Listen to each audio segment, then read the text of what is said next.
White, cut. Let's start again. Okay, let's start. Welcome to this video series on how you can set up a private clinic in the UK. And it's, I don't normally say in my videos, but actually my colleague turned around and she just looked towards me, and that really threw me off because she's really wants to learn. So as soon as I mentioned, and she's smiling, as soon as I mentioned how to set up a private clinic, she turned around and looked at me and she threw me off. Anyway, let's focus on this video. So this video is designed for any individual living in the UK, or perhaps not even living in the UK, but would like to set up a private clinic in the UK. And what I mean by a private clinic, I mean offering medical services, medical treatments. That's the key thing to remember. So an overview, this is going to be a service where patients can see private doctors, dentists, a physio, surgical procedures, for example, aesthetics that are for medical purposes. Let's talk about perhaps steroid injection in the knees. So think of it as a private doctor service, the easiest way to remember, but it's obviously a lot more than that. But for the purpose of this video, because not all of you will be pharmacists, nurses and doctors watching this, you might just be an investor who would like to set up a chain of private clinics in the UK, because you might be thinking, right, there's a shortage of doctors in the UK, there's a shortage of nurses, there's a need for this, perhaps I could improve access to healthcare by setting up a private clinic and so on. So that's what this video is. And how we do it is a video series I'll be making. Alongside this, I'm also starting another video series on how to open up a community pharmacy. Again, all medical related. So if you're interested, do have a look at that series as well. So I've explained to you now what is a private clinic. And remember, this clinic could be physical or it could be remote. Firstly, I want to talk about what are the benefits of setting up a private clinic. Well, I think let's talk about finances. Remember, folks, that money is an outcome, it's a result of a service. That's not why you do something. But it's important to make sure that whatever you do does generate income, whether that might be for charity or for yourselves, but it can sustain a business, because a business needs income, right? But that might be through charity, donation, but it needs some source of income to function. And in a private clinic, you can do extremely well. Absolutely you can. And there's plenty of examples that have done really well. You know, some clinics earn profit margins, £10,000 a month profit. Some go even upwards towards 20, 30, 40,000 pound a month profit. But again, that depends on your business model. So there's money to be made. And the reality is it's not a huge investment, because in order to set up a clinic, in my opinion, I don't think you need more than 10, 15,000 pounds, depending on how you set it up. So it's not that difficult, because unlike a pharmacy setting, for example, you have to buy stock. Stock has a value. So you cannot run a pharmacy business without stock. But a private clinic, that is all about having the services.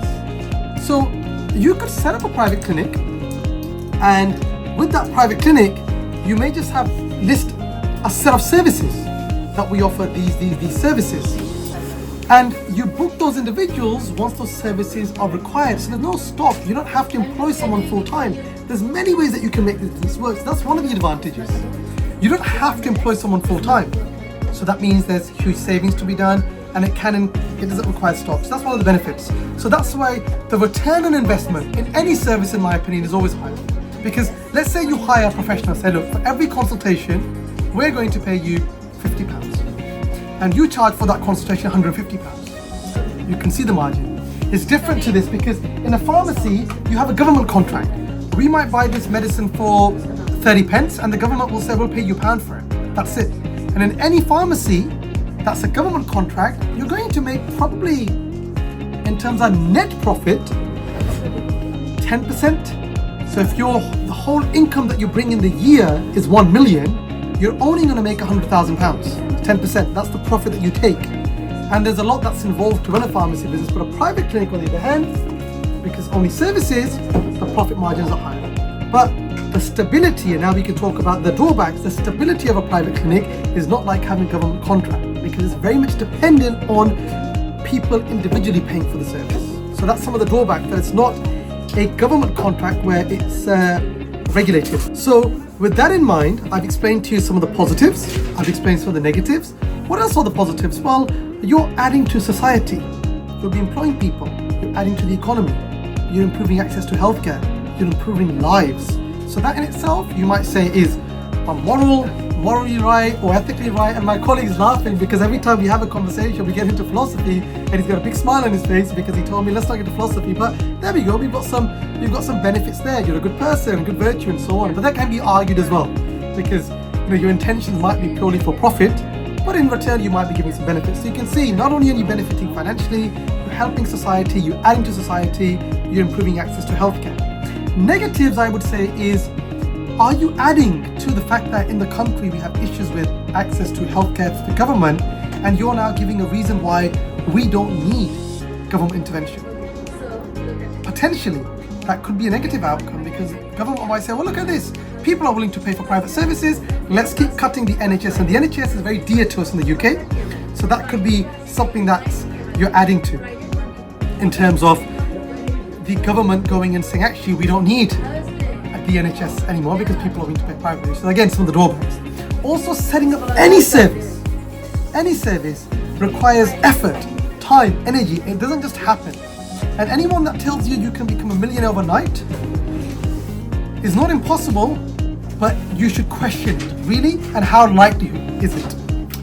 So we've discussed the positives, we've discussed the negatives. In this video, I just want to touch on when you need to think about becoming registered with an authority. What do I mean? What are the requirements to open a private clinic? First of all, if you're offering treatment of disease, so if you're purely setting up a clinic where you are seeing patients, you are managing, diagnosing and treating patients, you have to be regulated. What does it mean to be regulated? It means somebody will have oversight on what you're doing, like a government agency. Imagine you had a private doctor sat in a clinic and there was no regulations. You can think about, there are some negativities, also some positive aspects as well, but everybody will be doing what they want and offering any type of, in terms of the quality of care. So if you're looking to diagnose, manage and treat patients, where you're going to have a private doctor, a private dentist, nurse, physio, for treating patients, you have to be regulated, and we'll discuss that in another video in depth later on.